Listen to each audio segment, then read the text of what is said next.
ലഹരിക്കെതിരായിട്ടുള്ള സ്റ്റോറിയാണ്. കാരണം ഞാൻ ചെയ്യുന്ന 9ാമത്തെ ഷോർട്ട് ഫിലിമാണ് ഈ ജാനേക്കാട് പോലീസ് സ്റ്റേഷൻ.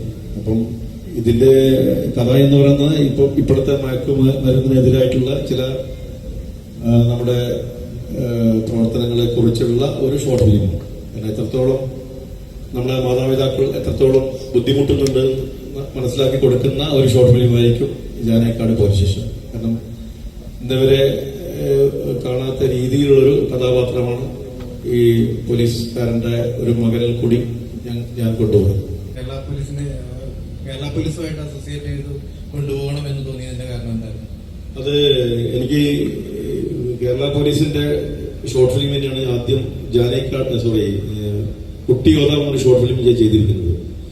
അപ്പോൾ കേരള പോലീസ് എനിക്ക് ഒരുപാട് സപ്പോർട്ട് തരുന്നുണ്ട്. കാരണം എനിക്ക് പോലീസ് വാഹനങ്ങൾ, അതുപോലെ ഇത് ഒറിജിനൽ പോലീസ് ഓഫീസറൊക്കെ അഭിനയിക്കുന്ന മുമ്പ് ഇത് CI, അതുപോലെ SI, അങ്ങനെ കുറച്ച് പോലീസ് ഓഫീസർമാർ അഭിനയിച്ചിട്ടുണ്ട്.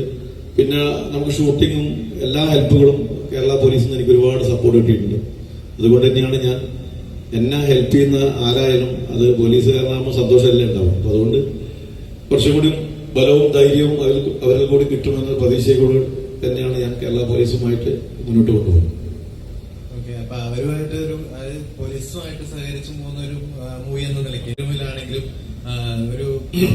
അതായത് ഒരു പോലീസുകാരുടെ ഈഗോയും അതുപോലെ തന്നെ പോലീസുകാരുടെ അവരിലെ ക്രിമിനൽസിനെയും ഒക്കെ എടുത്തു കാണിക്കുന്ന കുറെ ഭാഗങ്ങളുണ്ടായിരുന്നു.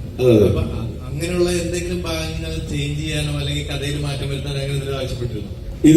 ഇതില് സത്യത്തില് ഒരു കഥയിലും മാറ്റം വരുത്തുന്ന രീതിയിലോ അല്ലെ പോലീസുകാരന്റെ കഥ ഒരു പാവം പോലീസുകാരന്റെ കഥയാണ്.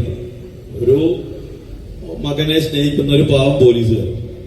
അദ്ദേഹം അതാണ് പോലീസുകാരെ മോശമാക്കൊണ്ടൊന്നും ഇതുവരെ ഞാൻ ചെയ്തിട്ടില്ല. അങ്ങനെയുള്ള സ്റ്റോറിയാണ്. എൻ്റെ ഒരു ആഗ്രഹമുണ്ട്, അത് ചിലപ്പോൾ അടുത്ത് തന്നെ നടക്കും. ഞാൻ ഇതിന്റെ ഉന്നത പോലീസ് ഓഫീസറോട് ഇതിനെപ്പറ്റി സംസാരിച്ചിരുന്നു. കാരണം കേരളത്തിലെ എല്ലാ പോലീസ് ഓഫീസർമാരെ അഭിനയിച്ചുകൊണ്ടുള്ള സിനിമ അത് ഉടനെ ഉണ്ടാവുമെന്നുള്ളൊരു പ്രതീക്ഷ എനിക്കുണ്ട്. കാരണം പോലീസുകാരിൽ നല്ല കലാകാരന്മാരുണ്ട്. അവർ തന്നെ ഇതിൽ എല്ലാ കഥാപാത്രങ്ങളും ചെയ്തുകൊണ്ടുള്ള ഒരു സിനിമ അടുത്തുണ്ടാവുമെന്നുള്ള ഒരു പ്രതീക്ഷ.